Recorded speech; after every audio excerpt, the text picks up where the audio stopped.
بسم اللہ الرحمن الرحیم۔ السلام علیکم ورحمۃ اللہ۔ تحریک لبیک پاکستان کے خلاف جس طریقے سے جس انداز سے ایک بڑا ہی خوفناک اور خطرناک آپریشن کر کے ان کو کچلنے کی کوشش کی گئی، ان کے احتجاج کو، ان کے پروٹیسٹ کو، ان کے لانگ مارچ کو، یا جو بھی ان کے جانب سے احتجاج کیا جا رہا تھا، ان کا مقصد کیا تھا؟ دیکھیں، آپ پاکستان کے اندر جو ایک روایت قائم کرنا چاہتے ہیں، پاکستان کے اندر جو آپ ایک ٹریڈیشن قائم کرنا چاہتے ہیں، وہ بڑی خطرناک ہے، اس کے اثرات بھی بڑے خطرناک نکلنے ہیں۔ یہ طاقت کے نشے میں، حکومت کے اندر بیٹھ کے، اقتدار کے نشے میں جو لوگ اس طرح کی حرکتیں کرتے ہیں کہ جو بھی احتجاج کرنے کے لیے نکلے، سڑکوں پر آئے، آپ ان کے اوپر سیدھی گولیاں چلاتے ہیں، اس کے علاوہ آپ بات نہیں کرتے۔ یعنی آپ کسی کے ساتھ بیٹھ کر بات نہیں کر سکتے، مذاکرات نہیں کر سکتے،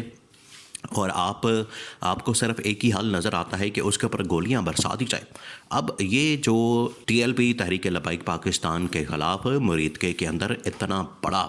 خون ریزی کا ایک سانحہ واقعہ پیش آیا ہے، یہ ایک تو گورنمنٹ کی جانب سے پیغام دیا گیا کہ جو بھی احتجاج کے لیے نکلے گا، اس سے پیغام اصل میں مقصد کس کو دیا گیا ہے؟ یہ پیغام اصل میں دیا گیا ہے عمران خان کو، کیونکہ عمران خان بالکل تیار بیٹھا ہوا ہے۔ عمران خان بالکل ریڈی ہے کہ میں احتجاج کے لیے، پروٹیسٹ کے لیے میں نے آنا ہے، اور میں ہر حال میں آ کے احتجاج کروں گا، اپنا پروٹیسٹ کروں گا، اور اسی مقصد کے لیے عمران خان اپنی اس وقت ساری کی ساری قیادت کی جو فیلڈنگ ہے وہ سیٹ کر رہا ہے، اور اسی کے لحاظ سے حکومت کو یہ خطرہ لاحق ہے۔ اسی وجہ سے حکومت یہ سمجھتی ہے کہ ہم باقی جماعتوں کو ڈیل کر لیں، باقی جماعتوں کے احتجاج کے اوپر جو ہم لائے عمل اختیار کریں گے، حکمت عملی اپنائیں گے، اس کے ذریعے سے ہم عمران خان کو، پی ٹی آئی کو پیغام دے دیں گے کہ آپ اگر احتجاج کرنے کے لیے نکلیں گے تو آپ کے ساتھ بھی وہی ہوگا، وہی حشر ہوگا جو T L P Tehreek Labbaik Pakistan کے ساتھ کیا گیا۔ اب تحریک لبیک پاکستان کے ساتھ کیا کیا گیا؟ آج دیکھیں، مختلف خبروں کا بازار گرم ہے اس وقت پاکستان کے اندر، اور تحریک لبیک والے بار بار حکومت سے خود کہہ رہے تھے کہ آپ ہمارے ساتھ بیٹھیں، مذاکرات کریں، بات کریں۔ اب ان کا ایجنڈا کیا تھا؟ دیکھیں، ایجنڈا اس وقت جو تحریک لبیک کا تھا، وہی ایجنڈا جو ہے وہ اس وقت پورے پاکستان کا ہے۔ دو تین چیزیں آپ نے پہلے یہاں پر سمجھنی ہے۔ پہلی بات یہ کہ تحریک لبیک ایک سیاسی جماعت ہے، ایک مذہبی سیاسی جماعت ہے، جو کہ باقاعدہ طور پر الیکشن کمیشن آف پاکستان کے اندر رجسٹرڈ ہے۔ بطور سیاسی جماعت کے اس کے پاس یہ رائٹ موجود ہے، اس کے پاس یہ حق موجود ہے، اس کے پاس یہ بالکل اس کا رائٹ ہے کہ وہ باہر نکلے، اپنا پروٹیسٹ ریکارڈ کروائے، احتجاج کرے، جو بھی اس کا ایجنڈا ہے، جو بھی اس کے معاملات ہیں۔ اگر وہ آئین اور قانون کے اندر رہتے ہوئے احتجاج کرتے ہیں تو اس میں کوئی قباحت والی بات نہیں، کوئی برائی والی بات نہیں، کوئی مسئلے والی بات نہیں ہے۔ اب احتجاج کس بات کے اوپر کر رہے ہیں؟ احتجاج اس بات کے اوپر کیا جا رہا ہے کہ وہ فلسطین کے ساتھ اظہار یکجہتی کے لیے، غزہ کے ساتھ اظہار یکجہتی کے لیے، اور یہ جو اس وقت امن معاہدے کے نام کے اوپر ایک بہت بڑا فراڈ کیا جا رہا ہے، ایک بہت بڑا دھوکہ دیا جا رہا ہے، ایک بہت بڑا، آپ کہہ لیں کہ عالمی سطح کے اوپر اتنا بڑا فراڈ کیا جا رہا ہے کہ غزہ امن معاہدے کی آڑ میں یا اس کے نام کے اوپر یہ غزہ کے اوپر، فلسطین کے اوپر قبضہ کرنے کی ایک کوشش ہے، اور یہ پوری دنیا جانتی ہے، پاکستان بھی اس کو جانتا ہے۔ تو یہاں پر اگر فلسطین کے حق میں، غزہ کے حق میں، وہاں لوگوں کے حقوق کے حق میں احتجاج کیا جاتا ہے، ریلی نکالی جاتی ہے، ان کے ساتھ یکجہتی کا اظہار کیا جاتا ہے، تو اس میں قباحت کیا؟ اس میں مسئلہ کیا؟ کیا گورنمنٹ کا وہ موقف نہیں ہے؟ کیا گورنمنٹ کا وہ سٹانس نہیں ہے کہ وہ غزہ کے لیے، فلسطین کے لیے، ان کے ساتھ اظہار یکجہتی کے لیے بات کرتی ہے؟ تو اگر تحریک لبیک یا کوئی اور پارٹی، سیاسی جماعت آ کے وہاں پر احتجاج کرے گی تو اس کا مطلب کہ آپ ان کے اوپر گولیاں چلا دیں گے، آپ ان کے اوپر اس طرح سے خون ریزی کریں گے۔ یہ اس بات کا ثبوت ہے کہ گورنمنٹ کی جو پالیسی ہے اور باقی جو جماعتوں کی پالیسی ہے اس میں زمین آسمان کا فرق ہے۔ گورنمنٹ کی جانب سے جو امن معاہدے کی بات کی جاتی ہے، اس کے اندر اس کا مطلب ہے کہ دھوکہ ہے، اور وہ اس معاہدے کی آڑ میں فلسطین کے اوپر اسرائیل کا قبضہ، یہودیوں، صہیونیوں کا قبضہ کروانا چاہتے ہیں۔ اس منصوبے کو کوئی بھی قبول نہیں کرنا چاہتا۔ اور یہی تحریک لبیک کا موقف ہے، اور یہی آج تمام کے تمام ملک کی سیاسی جماعتیں، جس میں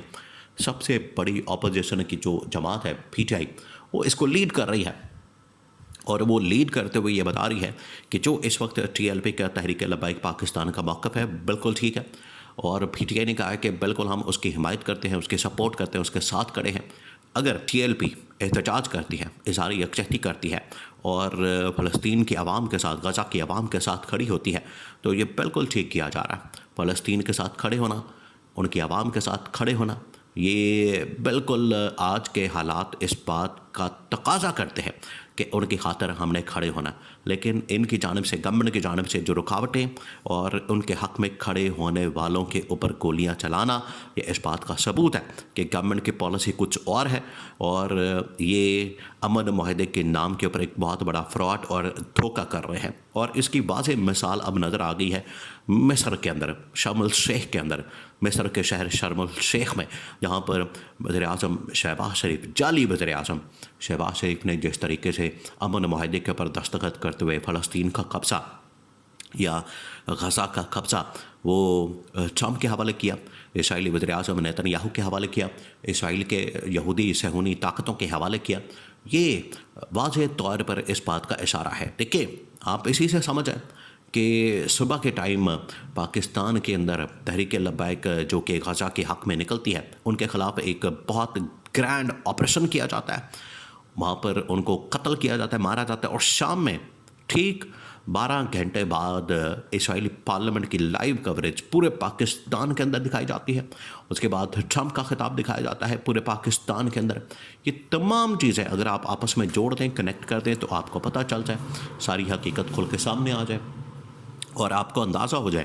کہ یہ جو اس کے پیچھے کھیل کھیلا جا رہا ہے، یہ جو اس کے پیچھے سارا کیا جا رہا ہے، اس کا مقصد یہ ہے کہ اسرائیل کے ساتھ تعلقات کو بحال کرنا ہے اور فلسطین کے اوپر آپ کمپرومائز کر لیں۔ یہی عمران خان کا سٹانس اور موقف ہے، اور یہی پی ٹی آئی کا، اور یہی ٹی ایل پی اور پوری پاکستانی قوم کا، اور سب سے بڑھ کر فلسطین کے حق میں اور اسرائیل کے خلاف اگر کسی نے پہلی مرتبہ پاکستان کے اندر موقف اختیار کیا تھا، تو وہ کیا تھا قائد اعظم محمد علی جناح نے۔ انہوں نے کہا تھا کہ ہم نے اسرائیل کو تسلیم نہیں کرنا، کیونکہ یہ ایک ناجائز ریاست ہے،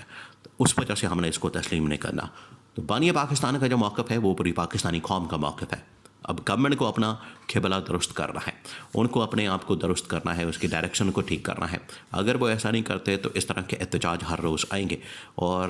اگر یہ خون ریزی کریں گے تو یہ ایک بڑا ہی خطرناک پریسیڈنٹ سیٹ کر رہے ہیں، جو کہ ان کے اپنے ہی گلے پڑ سکتا ہے۔ یہ آج اقتدار کے نشے میں یہ سب کچھ کرنے پر مجبور ہے، لیکن عوام جس دن کھڑی ہو گئی وہ پھر اس حکومت کو بہا کر لے جائیں گے۔